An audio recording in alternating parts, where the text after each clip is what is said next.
Bonjour à toutes et à tous. Bienvenue à ce premier webinaire sur le non-verbal, du moins de ma part. Avant que les gens se connectent, en fait, pendant que les gens se connectent, je vais parler un peu de la raison. D'abord, Manuel Constant, synergologue et formateur en communication non-verbale. Bienvenue à ce webinaire officiel sur le non-verbal. Avant de tomber dans le gros concret, dans le contenu dont je voulais parler, pendant que les gens se connectent, je vais un peu parler de la raison du pourquoi j'ai fait ces webinaires. D'abord, je suis formateur en communication non verbale. Vous le savez, selon les zones, moi, je suis en zone rouge. Je forme en présentiel à 100% du temps ou presque. J'ai adapté mes conférences et des ateliers en virtuel, mais mes formations, qui sont d'une durée de entre 2 et 6 jours, je les donne uniquement en présentiel. Puis là, je me trouvais à être un peu, pas un peu, j'étais comme un lion qui tournait en cage. C'est-à-dire que j'avais quelque chose à offrir. J'avais des services à offrir, puis je refuse de les faire en virtuel parce que je perds trop de qualité. Puis, je ne pouvais pas l'offrir dans ce cas-là. Donc, je me retrouve à tourner avec mon contenu, puis ça m'écoeure un peu. J'ai le sentiment d'inutilité professionnelle avec ça. J'aime informer les gens, j'aime éduquer les gens, j'aime coacher, faire du mentorat. Donc, la synergologie, c'est un outil qui est superbe pour toutes vos communications interpersonnelles. Puis, je considérais que vous outiller là-dessus concrètement, ça valait la peine. Donc, sur ce, pourquoi j'ai décidé de faire ça, c'est la raison. Maintenant, pourquoi j'ai décidé de le faire dans ce format-là? Le format, en fait, c'est, j'ai décidé de faire uniquement 4 épisodes parce que, premièrement, je ne vais pas donner tout le contenu à 100% de ce que je fais en formation gratuitement sur le web, même si la gratuité, ça me fait plaisir. Je me suis dit, je vais faire uniquement 4 thèmes. Puis, à l'intérieur de ces thèmes-là, je vais parler presque exclusivement des choses qui ne sont pas abordées en formation, ou très peu. Donc, ça, c'est un peu le contenu. Pourquoi 45 minutes? En fait, je dis 30 à 45 minutes maximum parce que en neurosciences, on a découvert depuis longtemps que l'attention humaine, le principe de l'attention humaine décroît, atteint son maximum, en fait, après 20 minutes. Donc, 20 minutes après écouter quelque chose ou quelqu'un, notre attention commence à décroître. La courbe descend tranquillement jusqu'à 45 minutes. Après 45 minutes, c'est une véritable chute libre de l'attention. C'est pourquoi je ne veux pas m'attarder à faire des lives d'1 heure, 1 heure et demie, c'est beaucoup trop long. Ça, c'est quelque chose qui s'observe en présentiel. En virtuel, moi, ce que je remarque, ce que j'observe, c'est que c'est 2 fois pire. Donc, je vise une période de 30 minutes, maximum 45. Maintenant, ceci dit, 4 épisodes, 30-45 minutes, puis j'ai décidé de les espacer aux 3 semaines parce que je ne veux pas gaver les gens de contenu. Je veux pas que les gens s'écartent, je veux que ça devienne vraiment un divertissement, un événement. Un événement qui est plus plaisant qu'une tâche de citer à chaque semaine. Donc, chaque mardi aux 3 semaines, durée de 45 minutes, un thème différent. Puis, ce que je vais faire, c'est je vais aborder du contenu que je vais donner, offrir. Après ça, je vais faire une bonne grosse période de questions-réponses parce que pour moi, l'interaction est là. C'est ce que j'aime vraiment dans la vie. Donc, maintenant qu'il y a quelques personnes, je vais vous présenter mon acolyte, mon directeur technique, François. François Latulippe. Si vous n'êtes pas connecté encore sur LinkedIn avec François, faites-le. François va s'occuper de vraiment gérer tout, salut François, tout l'aspect technique des lives, c'est-à-dire qu'il va prendre en considération vos commentaires, va les afficher une fois de temps en temps. Puis dans les périodes de questions-réponses, de toute manière, je vous invite fortement à poser vos questions dès le départ. François va un peu les trier, les filtrer s'il y en a qui se ressemblent. Puis c'est lui qui va me les poser à la fin. Donc, gênez pas, des questions, on en veut, mais je vais au moins vous présenter François. Il va faire une superbe job. Si vous ne l'avez pas vu encore dans Réseau-moi ça, le show de David Canté, show de soirée, vous allez le voir à l'œuvre aujourd'hui. Demain soir à 9h. Petite plug en passant. Ouais, je te laisse. C'est bien parti. On a du monde. Je te laisse faire ta présentation. Super, merci François. François qui va se retrouver toujours derrière, à l'arrière-scène. Donc, sur ce, je vais tout de suite enchaîner avec le contenu. En fait, je ne vous ferai pas languir parce que j'ai déjà hâte à la période de questions. Le contenu aujourd'hui, la thématique, c'était les mythes et réalités sur le non-verbal. Il y en a beaucoup parce que c'est un sujet qui est rarement abordé. C'est un peu élitiste parce qu'il faut se former professionnellement à ça pour avoir des informations valables, valides. Parce que souvent, lire un livre, c'est peu applicable. On fait dans l'absolu quand on lit un livre ou on assiste à une conférence. Donc, c'est ça. Je voulais créer une thématique. Les mythes, dans le non-verbal, il y en a vraiment beaucoup. je vais vous inviter à me poser vos questions sur les mythes que vous croyez qui sont des mythes, mais d'abord, il y en a 2 ou 3 que je veux démystifier avec vous, justement. Le premier auquel je pense est certainement la règle des 3 V. La règle des 3 V, qu'est-ce que c'est? En fait, ça provient d'une étude scientifique, de 2 études scientifiques, en fait, qui ont été faites par un scientifique du nom de Albert Mehrabian. Tenez-vous bien, ça date des années 1967. Donc déjà, ça fait un demi-siècle. C'est une étude qui est très poussiéreuse, voire poilue et malodorante, tellement c'est vieux. Mais c'est pas pour ça qu'elle n'est pas valide. C'est parce que Albert Mehrabian lui-même, dans des communications écrites, a fait savoir qu'il déplorait que les gens prennent la conclusion de son étude, puis qu'ils véhiculent ça à qui veut. Qu'est-ce que c'est, en fait, la règle des 3 V? C'est que les gens ont pris la conclusion des études de M. Mehrabian. Et cette conclusion-là disait qu'à l'intérieur de ces études, il a déterminé que les gens ont... la communication non verbale, en fait, comptait pour 93 de la communication.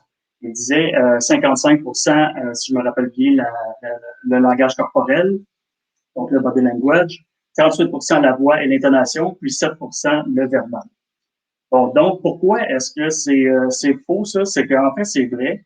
Déjà, son étude, il y avait quelques biais dedans, mais bon, c'est pas si grave que ça. Luc Lapointe pourra vous, s'il est ici, Luc, pourra vous expliquer comment un peu démystifier une étude scientifique, mais bon, c'est pas que l'étude était si mauvaise que ça en soi, c'est qu'elle n'était pas transposable.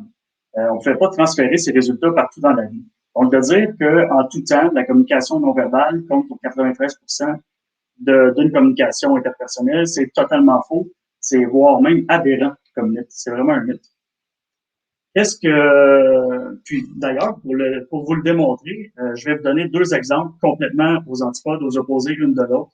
Le premier exemple étant que vous gagnez le million, tiens, mise en situation. Vous gagnez le million, vous avez hâte de l'annoncer à votre ami, votre collègue, avec qui vous entendez super bien, le lendemain au travail.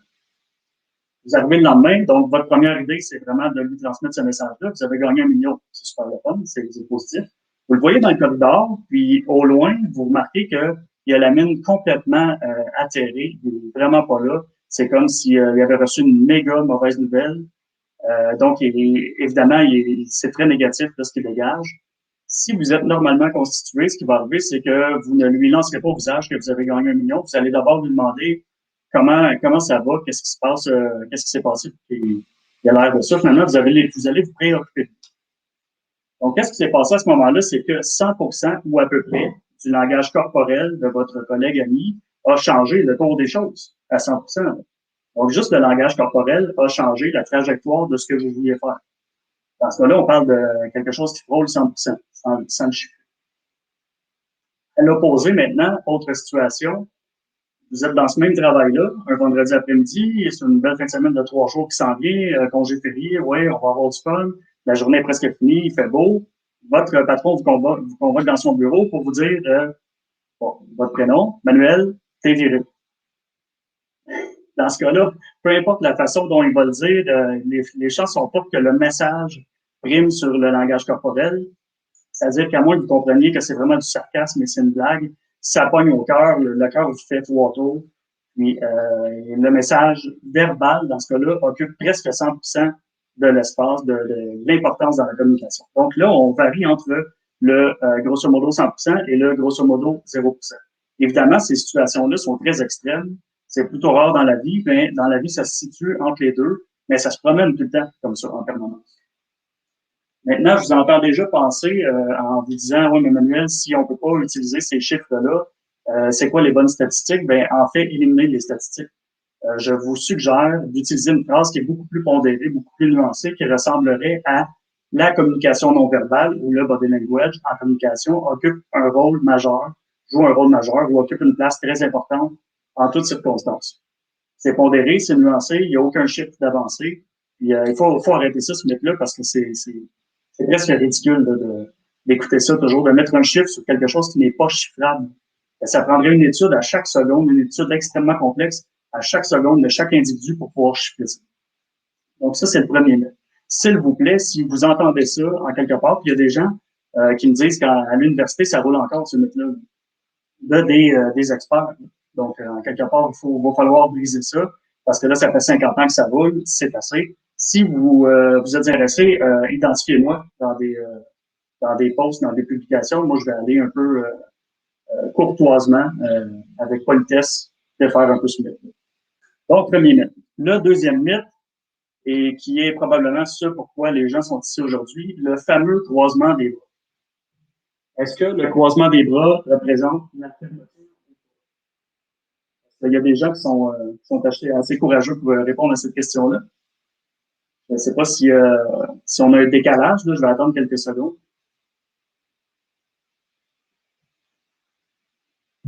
Donc, croisement des bras représente-t-il la fermeture d'un individu ou pas?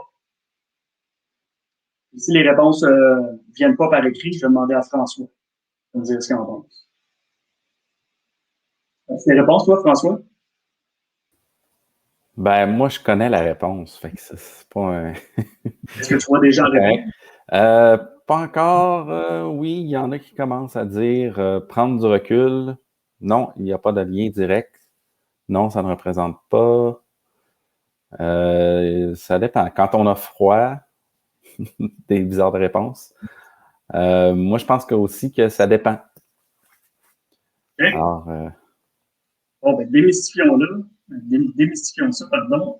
En fait, vous avez un peu tous raison. C'est que lorsqu'on se croise les bras, on peut se les croiser de différentes façons et surtout pour différentes raisons. Donc, de dire que le croisement de bras égale une fermeture, c'est un vieux mythe. Lui, il est très, très, très malodorant et poussiéreux et poilu. Ça, c'est un vieux mythe dont il faut se débarrasser absolument. Parce que, effectivement, des fois, oui, ça représente la fermeture. Déjà, le synergologue n'utilise pas ces mots-là parce que c'est vraiment très... c'est une attaque, c'est presque péjoratif. Au lieu de dire une fermeture, on dit un manque de réceptivité. Mais bon, utilisons pour aujourd'hui fermeture. Donc, parfois, c'est de la fermeture. Parfois, ça peut être parce que la personne a froid. Des fois, quand on a froid, ça se peut qu'on ait les bras croisés. Donc, on voit déjà là qu'il y a une nuance à apporter. Ça peut être un signe de protection aussi. Puis là, il faudrait entrer là-dedans plus en détail, mais ça peut être aussi une position d'écoute confortable. Très souvent, on écoute les gens de façon très confortable, puis on n'est pas du tout fermé à la conversation. C'est une position d'écoute confortable, puis ça le dit, ça devrait être plus clair que ça. Donc, à ce moment-là, ça devient important de discerner, de distinguer des signes qui font en sorte que parfois c'est de la fermeture, parfois non. On ne pourra jamais le savoir à 100%, mais il y a des signes qui, à un moment donné, quand on les additionne, gagnent en puissance, puis ça devient presque une évidence. Moi, dans mes formations, j'en nomme 7 des signaux qui sont typiques d'une fermeture. Évidemment, c'est pas un seul signe pris un à la fois qui compte. Donc, lorsqu'il y en a un, on parle pas d'une fermeture, mais plus on les additionne, plus ça devient puissant. Aujourd'hui, je vous en donne 3. Le premier serait la hauteur des bras. Donc, la hauteur à laquelle on croise les bras. Plus les bras vont être croisés haut sur la poitrine, plus ça va être typique associé à une fermeture. Faut faire attention, il faut nuancer. Encore une fois, c'est pas juste ce signe-là, c'est quand on les additionne. Aussi, je vous mets un bémol parce que si vous pensez à vos... je vais essayer d'utiliser des mots qui sont pas trop méchants. Les gros monsieur. Des fois, il y a des gros monsieur qui s'accotent sur leur bedaine comme ça, puis ils ont tellement de grosses bedaines rondes que c'est comme littéralement impossible de se croiser trop bas. Donc, ils s'accotent dessus. Ça, c'est assez typique, on le voit régulièrement. Donc, il faut faire attention, pas trop considérer les signes un à la fois. Donc, le croisement des bras. Oui, vas-y, François. Excuse-moi de te couper, c'est parce qu'il y a un problème technique. On dirait que LinkedIn met les sous-titres automatiquement, mais vous pouvez les enlever. Nous, on les voit pas, là, moi puis toi, Manuel, mais vous pouvez les enlever. Si vous passez votre curseur sur l'écran, l'option CC, il met des sous-titres automatiquement, puis on peut les enlever avec ça. Puis si tu as des sous-titres en anglais sur ton texte en français, il essayait de trouver de l'anglais approximatif, donc c'est assez tannant. Bon je te laisse continuer. Non, mais c'est un bon point, François, parce que je le remarque, c'est chez d'autres, les lives de d'autres personnes, puis il y a des lives chez des gens qui ne le font pas, d'autres oui.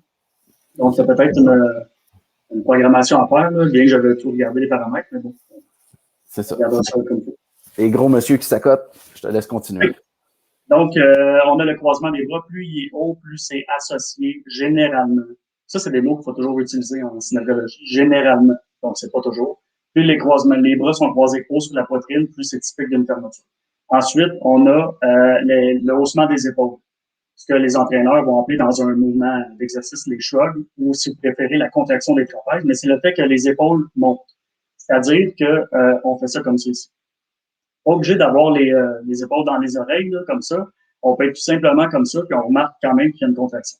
Puis ça, détrompez-vous, c'est dissociable de la hauteur des bras croisés. C'est-à-dire que je peux avoir les bras croisés hauts et les épaules décontractées, comme je peux avoir les épaules contractées avec, et avoir les bras croisés bas, et avoir quand même une contraction des épaules. Les deux se peuvent indépendamment l'un de l'autre. Évidemment, quand on les additionne, ça parle déjà plus. Puis, un troisième signe que je vais vous nommer, c'est le fait de faire un genre de signe de stop sur le biceps, comme ça ici. Là, c'est important, ça, là, ici, là, c'est pas un stop sur le biceps, ni ça, comme ça ici. Il faut vraiment qu'il y ait une énorme tension dans les doigts, que les doigts pointent vers le haut, avec une grande, grande tension.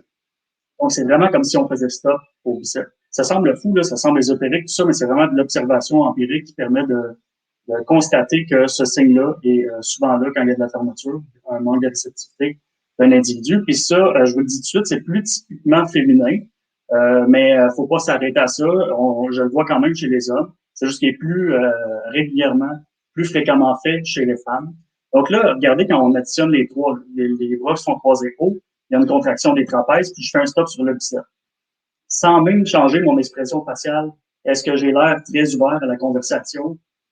Je pense qu'on peut déjà commencer à parler d'un genre de retrait ou une barrière qu'on se met entre nous et l'autre. Puis la dernière chose que je vais dire là-dessus pour briser ce mythe-là, c'est que souvent, voire presque tout le temps, le langage corporel de l'autre reflète un peu notre attitude à nous. Donc souvent, quand l'autre manque de réceptivité, c'est qu'on a apporté le message d'une façon qui n'est pas super adéquate. Finalement, on rentre dans la bulle de l'autre ou on l'attaque ou on a dit des choses d'une façon qui ne sont pas optimales. Donc, il faut se poser la question en dedans de nous, pourquoi est-ce que l'autre personne manque de réceptivité? Donc, le mythe étant que, est-ce que le croisement des bras représente une fermeture? Parfois. C'est ça la vraie réponse. C'est plate, mais c'est le fameux « ça dépend ». C'est ça la vraie réponse. Des fois oui, des fois non. Le dernier mythe que je veux aborder, là, j'espère qu'il y a des questions qui commencent à entrer, hein, parce qu'on arrive bientôt dans la période de questions, puis ça nous prend les questions. Le dernier mythe que je veux, en fait, la question, j'ai reçu une question hier que je reçois fréquemment. C'est déjà quelque chose que je pensais d'aborder. Est-ce qu'il est possible de contrôler son langage corporel, body language, si vous préférez en anglais? Donc, est-ce qu'on peut contrôler ça, notre langage corporel? La réponse est malheureusement, à 99,9% du temps, non. C'est possible de contrôler certaines parties de son langage corporel. C'est-à-dire que si je me dis, justement, j'ai la préconception que se croiser les bras, c'est perçu comme un signe de fermeture, je me croise les bras de façon automatique. Là, je me dis ça, puis je me dis, oh, faut pas que je me croise les bras. Mais ce qui va arriver, c'est ça. Il va avoir un gros malaise parce que vous ne saurez pas où mettre vos mains. Si vos bras sont croisés, il y a une raison.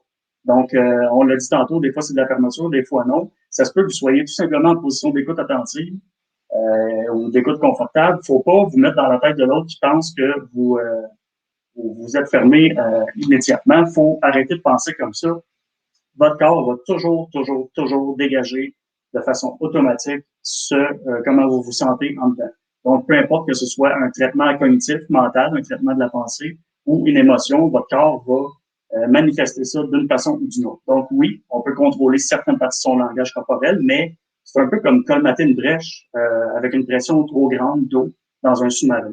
Donc, on peut colmater une brèche, mais l'eau va finir par rejaillir dans quelque part. Donc, même si vous ne croisez pas les bras, il y a quelque chose d'autre qui va faire en sorte que vous allez démontrer ce dont vous vous sentez, que ce soit de l'aversion, ou un manque d'intérêt, ou peu importe. Donc, la question à ça, c'est malheureusement, on ne veut pas vraiment contrôler son body language, du moins pas longtemps, et c'est contre-productif. Donc, on ne fait pas ça. La question, en fait, que j'ai eue, c'est que c'était relié à quelqu'un qui était au travail, puis son patron a dit à cette personne-là, puis là, il y a personne qui va pouvoir reconnaître la personne parce que je la reçois vraiment souvent, cette question-là. Ça peut être n'importe qui. La personne a dit à cette personne-là, son patron a dit à cette personne-là, là, tu démontres trop d'expression faciale, ça paraît quand tu as une émotion négative, faut que tu arrêtes de faire ça. Mais là, dire ça, conseiller ça, c'est vraiment ne pas comprendre la condition humaine, la nature humaine.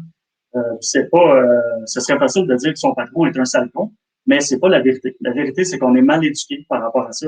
Il faut comprendre qu'on peut pas freiner son propre langage corporel. Puis si on le freine, ben, ça a des conséquences de non-authenticité, entre autres. Après ça, ben oui, évidemment qu'on peut gérer son comportement. Si on est quelqu'un, par exemple, de colérique, mais là, ça se gère en psychothérapie thérapie et compagnie, mais on va pas passer par le langage corporel pour freiner son langage corporel. En fait, on va changer son état mental pour que le corps suive. Donc, j'espère que ça répondait à la question de la personne. Et ça, moi, ça fait le tour des 3 mythes auxquels je pense. Il y en aurait plein d'autres, mais je préfère laisser vraiment de la place aux gens pour qu'ils posent leurs questions, parce que je veux vraiment que ce soit les questions du public, de l'audience. Donc, François, est-ce qu'il y a des questions des gens?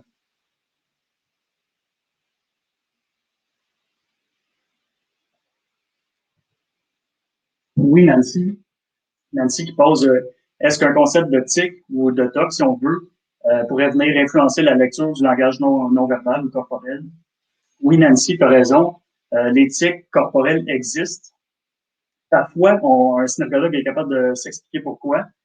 Parfois, non. C'est vraiment des tics, parfois, qui sont corporels, qui sont pas. La cause n'est pas identifiable. Donc, oui, ça peut venir biaiser la lecture. Un synagogue qui est moindrement compétent va comprendre que justement, c'est un tic. On appelle ça une occurrence corporelle, quelque chose qui revient toujours. Maintenant, il y a des fois où, à certains moments, ça revient, puis c'est ces moments-là qui sont intéressants. Donc, quelqu'un qui est vraiment formé, donc un synagogue, est capable de déchiffrer comment faire la part des choses si le tic a son importance ou pas dans la lecture.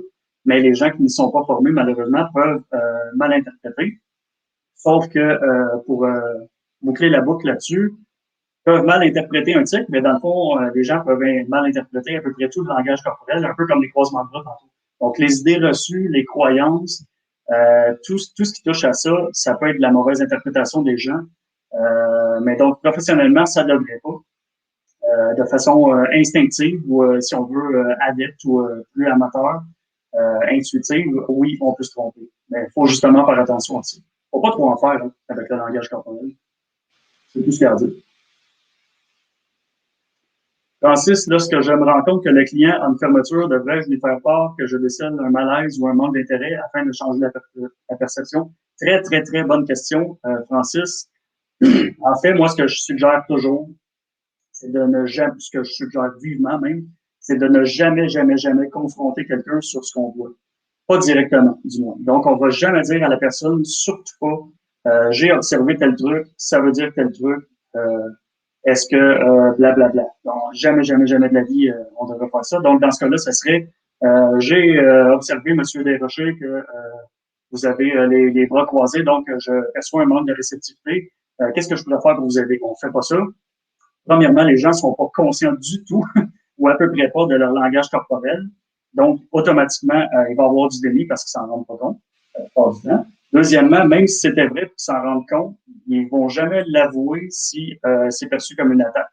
Dès qu'on attaque, entre guillemets, là, je sais que c'est pas le but visé, si vous dites ça, mais la personne se sent attaquée, son ego est touché, la personne va se braquer. Donc, jamais de la vie, vous allez avoir un aveu, vous n'allez que détériorer la relation. Maintenant, ce que je conseille vivement, premièrement, c'est d'avoir une formation digne de ce nom là-dessus, d'au moins quelques jours. Là.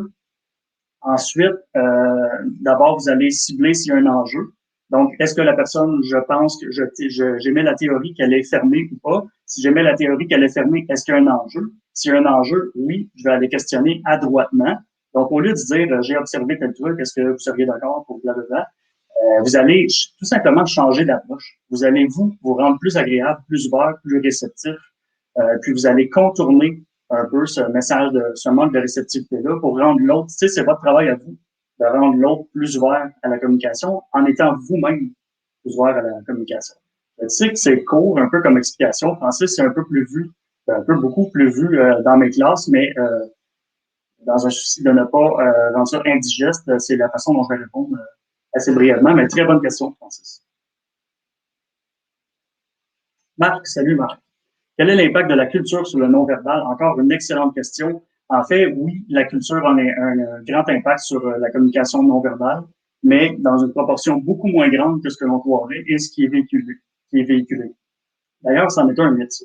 Les gens qui sont un peu contre la synergologie ou contre la lecture du non-verbal, qu'elle soit fondée scientifiquement ou pas, L'argument est toujours, oui, mais c'est culturel, d'une culture à l'autre, ça change, oui. Mais moi, ce que je vous dis, c'est qu'il y a environ 5 des gestes qui changent. Puis ce qui change, majoritairement, ce sont des gestes qui sont conscients.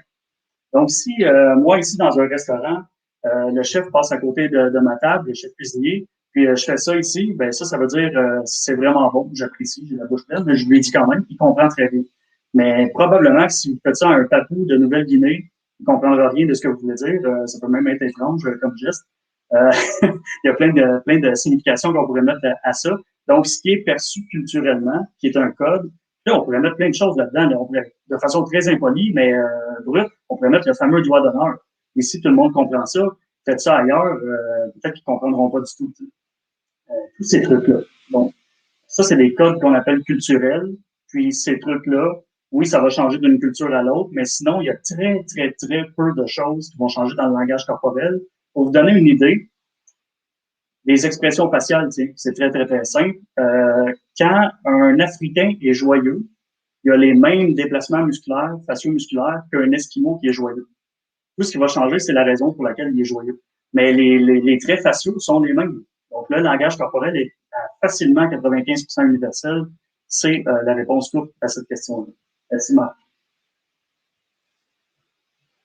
Dave, salut Dave. Les personnes qui réussissent à tricher au polygraphe font-elles partie du 1% qui sont capables de camoufler leur non-verbal?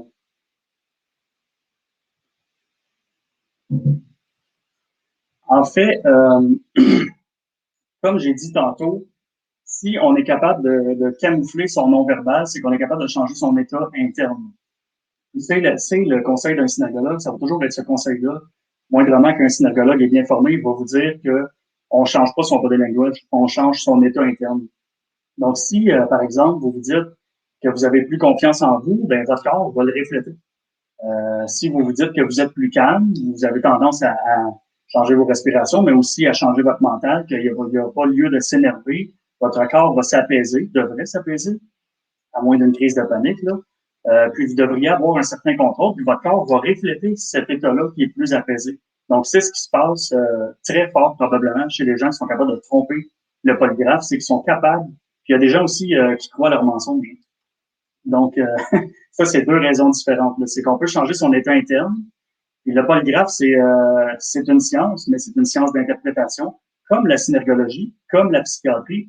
Puis comme c'est des sciences d'interprétation, elles sont faillibles. Ce serait pas vrai de dire que la psychologie, la synergologie ou le polygraphe sont des sciences qui sont pures, dures, comme les mathématiques. La conclusion n'est pas toujours nette. Donc, ça demande une grande interprétation. Donc, déjà là, il y a une marge d'erreur dans le polygraphe. Déjà. Ensuite, on peut changer son état interne, comme j'ai dit tantôt. Mais aussi, qu'est-ce que j'ai dit avant ça? Je ne me souviens plus, François et moi. Oui, c'est ça, c'est que les gens croient leurs mensonges. C'est que, ben, pas les gens, mais parfois, il y a des gens qui croient leurs mensonges. Pensez simplement aux pathologies. Les gens qui mentent de façon pathologique, mais là, je pense pas à un mythomane qui ment pour se faire des amis. Je pense à quelqu'un qui croit vraiment à ses mensonges. Pensez à la démence. La démence, c'est une altération de la réalité, mais lorsque vous dites quelque chose, vous le pensez vraiment. Là. Si vous allez voir une personne âgée que vous connaissez dans une résidence aux personnes âgées qui vous dit que la madame a volé son change, puis elle vous répète ça toutes les fois, c'est fort probablement de la démence, bien que ce soit pas toujours le cas. Puis la personne croit réellement à ça. Mais ça, on lui ferait passer un polygraphe, elle répondrait correctement au polygraphe. Donc ça, c'est une réponse un peu tricotée, le pays. Marc, quel type d'emploi peut bénéficier le plus de l'analyse du non-verbal? Encore une excellente question. En fait, moi, je dis souvent, dès que vous ne vivez pas dans une grotte, vous avez fortement intérêt à vous former au langage corporel parce qu'on utilise ça toujours dans nos communications, que ce soit au niveau personnel ou professionnel. Maintenant, c'est sûr qu'il y a des professions qui en tirent beaucoup plus profit. C'est sûr que dès que vous avez la phrase fétiche là, que j'ai, c'est que est-ce que vous faites affaire directement avec des clients? Oui ou non? S'il y a un oui, est-ce que l'information que vous prenez de ce client-là peut changer votre démarche professionnelle? S'il y a un oui, ben vous avez déjà, en partant, tout intérêt à vous y former. C'est-à-dire que si, je ne sais pas moi, vous êtes mécanicien, puis la personne vous dit que le moteur fait un bruit bizarre. Vous allez étudier le moteur un peu, puis là, vous allez savoir ce qui marche pas. ce qui ne fonctionne pas, puis vous allez l'arranger. Mais dans ce cas-là, la prise d'information chez la personne n'est pas si importante que ça, parce qu'il n'y a pas vraiment de dimension émotionnelle, puis il n'y a pas grand-chose à comprendre d'autre. Ou, tu sais, vous allez faire un changement d'huile chez le mécanicien, il va vous faire votre changement d'huile quand même, de toute manière. Donc ça importe pas vraiment. Mais lorsqu'un individu, votre client est impliqué, là, je dis votre client, ça peut être votre employé ou votre collègue. Donc, finalement, là, grosso modo, les gestionnaires, les recruteurs, les ressources humaines, ça, c'est incroyable. Les gens dans la vente, représentation, toutes ces sphères-là, le coaching, c'est assez énorme aussi. J'en oublie, c'est sûr, là, mais c'est grosso modo les grandes professions qui peuvent en tirer le plus de bénéfices. Francis aime les questions longues, il aime me faire lire. Francis dit, avec la réalité de la vidéoconférence, on ne voit pas le bas du corps, mais seulement le visage. Sur quelle partie du visage on doit le plus s'attarder? On parle souvent de gratter le nez qui indique un mensonge. Ah, ça, c'est un beau mythe aussi, Francis. En fait, depuis le télétravail qui nous est un peu, merci en passant, Francis, pour ta question. Depuis le télétravail qui nous est à peu près universellement imposé, il y a des avantages à ça, au télétravail, puis il y a des désavantages. Les avantages, c'est certainement de ne pas avoir à se déplacer. Puis là, je fais une conférence sur le sujet. Je n'élaborerai pas tout ce que je dis en 1 heure, mais il y a des désavantages aussi. Puis, un de ceux-là, c'est de ne pas voir le corps entier, parce que le corps, si vous remarquez, là, si vous reculez la vidéo d'aujourd'hui, lorsqu'elle sera rediffusée, je l'espère, vous allez voir que je fais un paquet de gestes avec mes mains. Ces gestes-là ne sont absolument pas conscients. Vous allez voir que j'en fais un paquet. Quand on s'y attend, ça a l'air quasiment fou. Et donc, ces gestes-là, c'est sûr que quand on est cloîtré comme ça dans un écran, on les voit pas. Moi, déjà, d'abord, ce que je suggère, c'est d'avoir le buste et le visage. Comme ça, on voit une petite partie des mains, au moins la façon dont la personne est assise aussi. Mais si on n'a pas le choix, évidemment, on doit se concentrer sur le visage. Puis ça, ben, c'est une nécessité. On peut pas faire grand-chose pour ça, autre que s'attarder sur le visage ou aller suivre une formation chez Synetgo. Shameless plug. Mais c'est ça, il n'y a pas de partie plus importante, Francis, dans le visage qu'une autre. Ce qu'on sait aussi avec les neurosciences, c'est que les gens regardent dans la zone du nez parce que c'est la zone des yeux et de la bouche qui ont le plus d'informations. Mais en regardant de façon naturelle, environ dans la zone du nez ici, on voit à peu près tout le visage. Puis il y a vraiment pas de particularité importante dans le visage plus qu'une autre. C'est-à-dire qu'une micro-expression va prendre plus ou moins de pertinence dans un cas comme dans l'autre. C'est vraiment contextuel, situationnel. Donc, malheureusement, il n'y a pas de réponse magique autre que, c'est sûr que si vous vous formez en synergologie, que ce soit à l'Institut officiel de synergologie ou chez moi, c'est sûr que vous sortez avec des outils incroyables. Puis là, vous allez voir beaucoup plus de choses juste dans le visage que vous en êtes capable présentement. C'est ton tour.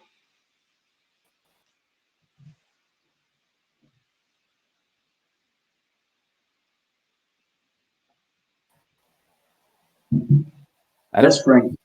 Yes. Je voulais ajouter là-dessus, peut-être, parce que j'avais déjà eu les gens se demandaient pourquoi ils étaient si fatigués que ça à regarder à faire des visioconférences toute la journée. Puis, il y avait une théorie selon laquelle, vu justement qu'il nous manque des informations, qu'on est juste concentré sur le visage, le cerveau va se fatiguer plus rapidement parce qu'il cherche à avoir beaucoup d'informations. Notre cerveau, il veut travailler dans le fond, puis quand on y en donne pas beaucoup, il se fatigue. Est-ce que c'est vrai ce que j'avais entendu là-dessus? C'est un commentaire super intéressant, François. Évidemment, c'est une théorie. On peut pas dire que c'est une réalité, mais c'est une théorie qui est extrêmement intéressante et qui me semble très réaliste. Je ne sais pas, François, si tu faisais référence à un article qui a passé il y a peu de temps sur LinkedIn, 1, 2, 3 semaines. C'est rare que je trouve que les trucs sur le non-verbal qui viennent pas de la synergologie. Là, je dis ça de façon humble. C'est pas la synergologie qui a le droit sur tout le non-verbal. C'est juste que, comme on étudie de 2 à 3 ans le langage corporel, on semble avoir un peu un statut un peu plus valide que des gens qui prennent ça un peu à gauche et à droite. Ils disent qu'ils sont body language experts. Mais c'est rare que je trouve que les trucs qui sortent de la synergologie sont vraiment intéressants, outre les études scientifiques. Mais cet article-là, François, je l'avais trouvé vraiment génial. Puis je vais essayer de vous le mettre en commentaire. Mais pas je vais essayer. Je vais le mettre en commentaire lorsque le live sera terminé. Vous pourrez retourner dans la rediffusion. C'est un article fort intéressant qui dit exactement ce que tu dis là, plus d'autres choses. Là. Mais oui, c'est une théorie qui se tient vraiment. On peut pas la vérifier, évidemment, immédiatement, mais ça se tient. Ça fait du sens. Amélie, salut Amélie. Par la vidéoconférence, que pouvons-nous faire, pardon, pour mieux partager notre personnalité? Rester soi-même. Ça, c'est une phrase qui est surutilisée, là, selon moi, sur les réseaux sociaux. Soyez authentiques, là. Mais c'est la vérité. C'est que, comme je disais tantôt, notre langage corporel ne mentira jamais. Donc, lorsqu'on ment, finalement, c'est une incohérence entre notre verbal et notre non-verbal. Donc, la seule manière de mentir, elle est verbale. Elle n'est pas non-verbale. Le non-verbal, c'est toujours la vérité. C'est là-dessus qu'il faut se baser. Donc, des fois, la plupart du temps, il y a une grande cohérence entre le verbal et le non-verbal. Des fois, il y a une incohérence. Maintenant, donc, restez vous-même. Il y a souvent des gens qui me disent, ouais, mais moi, je gesticule trop. Il y a des gens qui me le disent, ils trouvent ça fatigant. Oui, mais ça, c'est un trait de personnalité. Vous êtes exubérant, vous bougez beaucoup, vous avez un TDAH, whatever les raisons, vous êtes comme ça. Vous avez de l'énergie, vous êtes dynamique. Si vous êtes comme ça, soyez comme ça. Parce que, comme on disait tantôt, si vous vous liez les mains, vous allez être malaisé. Votre personnalité va être ternie. Vous allez chercher vos mots. Vous ne saurez pas où mettre vos mains. Donc, restez vous-même. Si vous bougez beaucoup, bougez beaucoup. Si vous bougez moins, bougez moins. Donc, la personnalité d'un individu est complètement intrinsèquement liée au langage corporel. Donc, ça parle en soi, je pense, d'utiliser sa personnalité en vidéoconférence. Il n'y a pas de mauvaise ou de bonne approche.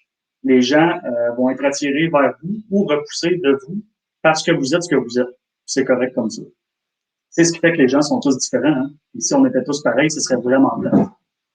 Bonne question. LinkedIn User. Salut, LinkedIn User. Est-ce que je peux influencer le non-verbal de l'autre en modifiant le mien?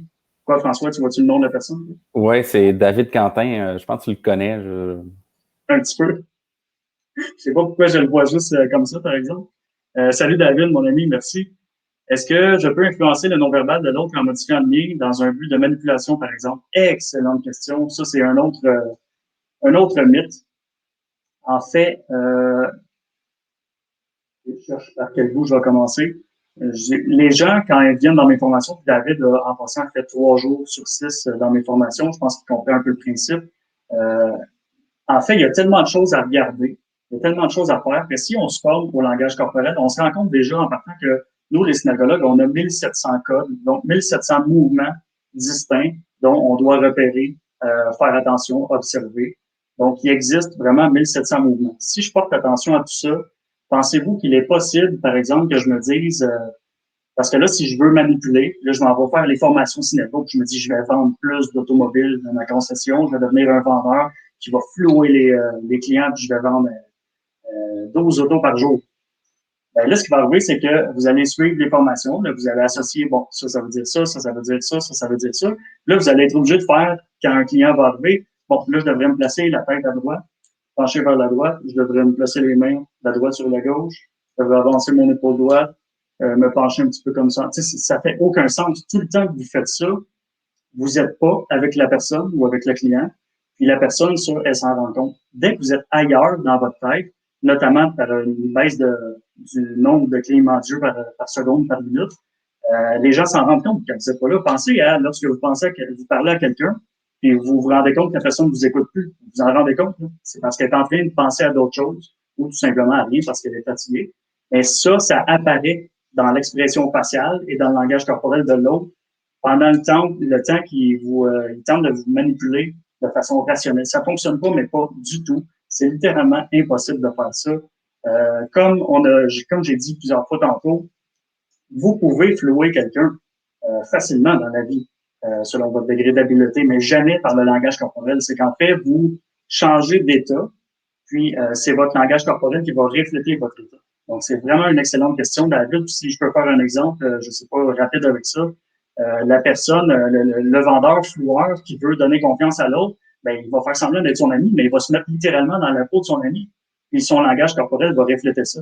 Mais il se dira en aucun cas, bon, je vais faire tel truc, je vais faire tel truc, je vais faire tel truc, parce que ça fonctionne pas, ça coupe la communication. Bonne question, David. C'est un peu comme un acteur, dans le fond, qui va vraiment devoir se mettre dans l'esprit de son personnage pour être capable d'avoir les réflexes naturels qui vont avec. Ça, je comprends. Excellent commentaire, François. En fait, c'est ce que je dis toujours, c'est que les bons acteurs, les acteurs qu'on aime vraiment, qu'on trouve talentueux, c'est les acteurs qui nous font penser à rien pendant un film. Donc, l'acteur qui est capable de se plonger dans un état, son corps au complet va le refléter. Et moi, je m'amuse avec ça en synergologie parce que je me suis rendu compte que tous les acteurs que j'aimais, que j'ai toujours trouvé talentueux, ben, c'est des gens qui, maintenant, je suis capable de décider de façon rationnelle. OK, quand telle personne est triste, il y a ça. Ils sont tous là les signes. Donc, ils sont capables vraiment de se plonger dans des états, ces gens-là. C'est vraiment un talent, ça.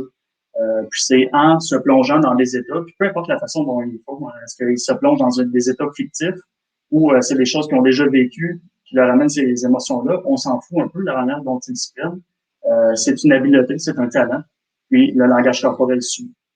Parce que eux ne sont absolument pas formés en synergologie, les acteurs, parce qu'on est 300 dans le monde de synergologues. Après 25 ans d'utilisation, je pense qu'il y a pas mal plus d'acteurs que 300. Puis je connais grosso modo la majorité de la communauté synergologique. Il faudrait vraiment d'abord qu'ils soient formés pour pouvoir faire ça, mais ça revient un peu au vendeur flueur où on peut pas passer par cette voie-là. Il faut passer par l'intérieur. Donc, les bons acteurs, c'est parce qu'il y a un langage corporel qui est cohérent avec le film. Puis là, je fais juste une mini parenthèse pour dire que c'est possible que, je ne sais pas si vous écoutez un film avec Tom Cruise. Tom Cruise est un superbe langage corporel, donc il est très cohérent, il est un super bon acteur, mais que le doublage, la doublure de la voix ne soit pas cohérente avec son langage corporel. Ça, c'est quelque chose qui peut arriver. Là, vous pouvez avoir l'impression que Tom Cruise n'est pas bon, ou il y a quelque chose, il y a une incohérence, que vous savez pas c'est quoi, mais en fait, c'est la doublure qui est peut-être pas capable de reproduire. Donc, les films originaux, c'est toujours meilleur. J'ai entendu parler que les préférables, c'est qui sur François? Que je salue la personne. Je n'entends pas. Je vais aller voir c'est qui, parce que j'ai pas le nom ici. Okay. J'ai entendu parler qu'il est préférable de regarder l'œil gauche de la personne à qui l'on parle, car c'est le côté analytique qui conserve davantage l'attention. Est-ce qu'il y a un lien à faire? Est-ce que c'est Catherine Mailloux, ça? C'est Philippe Ladouceur. OK, bon. Bonjour Philippe, parce que Catherine m'en avait déjà parlé. En fait, j'ai entendu parler qu'il est préférable, peux-tu me le... J'ai entendu parler qu'il est préférable de regarder l'œil gauche de la personne à qui on parle, car c'est le côté analytique qui conserve davantage l'attention. Est-ce qu'il y a un lien à faire avec cela? Absolument, sauf que vous vous êtes trompé d'œil. Ou vous avez eu une mauvaise information, un des deux, parce que c'est vraiment l'œil droit. On dit l'œil droit, mais c'est la partie droite du visage. Ça, c'est un peu complexe. Là. C'est quelque chose que j'enseigne dès la journée 1 en formation, mais ça prend quand même plusieurs minutes à expliquer. Là. C'est que, en fait, quand je regarde un individu, parce qu'on peut, il y a plusieurs axes que la tête peut prendre, finalement, en contexte d'interaction. Donc, je peux pencher la tête à gauche ou à droite, je peux avoir le menton surélevé ou abaissé par rapport à mon interlocuteur, et je peux avoir une rotation. Donc, je peux, François, te regarder à ce moment-là avec mon œil droit, parce que là, c'est mon côté droit du visage que tu vois. La façon la plus facile de le savoir, c'est que tu vois mon oreille droite, tu ne vois pas la gauche, ou tu la vois plus ou moins. Mais je peux aussi te regarder de l'œil gauche. Puis ça, cet axe rotatif-là, il change tout le temps, par minute. Je ne sais pas combien de fois il peut changer. C'est assez hallucinant. Puis ce qu'on remarque, c'est que justement, l'œil droit est lié à l'analyse, donc au traitement de l'information. Quand vous ne gobez pas à 100%, finalement, là, ce qu'on dit pour faire la différence, c'est l'information avec l'œil droit prime sur la relation. Puis avec l'œil gauche, c'est la relation prime sur l'information. Donc, quand on s'occupe pas du traitement de l'information, on s'attarde pas trop au côté cognitif de la chose, on est juste en relation avec la personne, c'est l'œil gauche qui est visible. Et quand on traite l'information, que ce soit positif ou négatif, c'est l'œil droit qui est visible. Donc, c'était une belle constatation, mais vous vous êtes trompé d'œil. Là, ben oui, on parle un peu plus de ça en profondeur en classe. Là, je vois qu'il était 45, puis on peut continuer un peu, mais je veux pas l'étirer sur une heure. Est-ce qu'il y a beaucoup de questions, François? Il y en aurait peut-être une dans le même sens. C'est sûr qu'il y en a d'autres aussi, là, mais tu as couvert plusieurs des sujets qui sont là. Mais il y en avait peut-être une dernière dans le même sens. François, avant que tu la nommes, ce que je ferai, c'est que tous les gens qui ont posé des questions, je vais aller offrir une réponse, soit en privé ou en public, là, mais je vais répondre à chaque personne, ça c'est sûr.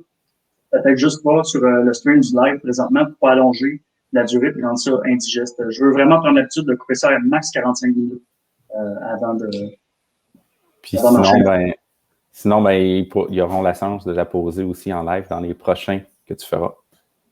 Excellent. Puis là, avant que les gens se déconnectent après la prochaine question, c'est que le prochain live, ce sera sur les vrais et les faux sourires. Comment déceler un vrai d'un faux sourire? C'est intéressant. Le troisième épisode qui sera sur la séduction et le quatrième sur la détection du mensonge. C'est toujours sous un format contenu plus questions-réponses. Donc, je prends Marc pour sa dernière question. Merci encore, Marc. Est-ce que l'interprétation change selon qu'on est droitier ou gaucher? Gaucher, pardon. Très bonne question que je reçois très souvent. La réponse est non. Il n'y a absolument aucun changement observable. C'est vraiment une croyance populaire. C'est légitime de se demander ça. C'est super logique de penser que dans les gestes, on a une préférence entre la gauche et la droite. En fait, il n'y en a pas. Absolument pas. Puis là, on parle pas de gestes conscients, c'est-à-dire que si j'écris de la main droite parce que j'ai une habileté motrice, ça, c'est pas un geste, c'est pas un langage corporel, c'est un outil qui est utilisé par le corps. Donc, la main motrice, on a une préférence, sauf les gens qui sont ambidextres, mais la plupart des gens ont une préférence entre la gauche et la droite. Mais quand on fait des gestes dans l'espace, ils sont parfois vers la droite, parfois vers la gauche, parfois on utilise uniquement la main gauche pour aller à la gauche et à la droite, ou la main droite pour aller à la gauche et à la droite, ou les deux, ou on reste dans... Mais peu importe, tout ça n'a aucune incidence. D'être droitier ou gaucher n'a aucune incidence sur le langage corporel. Donc, ni sur les gestes, ni sur le reste du corps. C'est une excellente question. Puis en fait, c'est un genre de mythe qui perdure un peu là. Donc, sur ça, on va mettre fin au live, si vous voulez bien, puis François, parce que justement, on ne veut pas étirer plus que 45 minutes. On veut que les gens aussi réécoutent en rediffusion, parce que si ça dure 1h30, les gens vont pas réécouter. Donc, ça m'a vraiment fait plaisir de pouvoir vous partager l'information. Merci d'avoir été là. Merci pour vos superbes questions. Je vais répondre à toutes les autres questions, que ce soit en privé ou en public. Je vais essayer publiquement très bientôt, là, parce que là, je devrais être pris un peu avec ça toute la journée. Puis, on se voit dans 3 semaines exactement. Je ne sais pas c'est quoi la date, mais mardi dans 3 semaines pour le prochain live qui sera sur les vrais et les faux sourires. Donc, sur ce, je vous remercie. Vous pouvez aller voir comme les comptes de ma compagnie, mon école de formation Synergo. Je suis accessible sur le site web, évidemment, mais sur LinkedIn, sur Facebook, Instagram, donc sur mon profil personnel ou autre. Donc, merci beaucoup d'avoir été là. Merci, François. Ça me fait plaisir. Salut tout le monde. Tu as bien fait ça. Il y a beaucoup de remerciements. Puis je pense que les gens ont hâte au prochain aussi. On se revoit dans 3 semaines. Salut. Salut.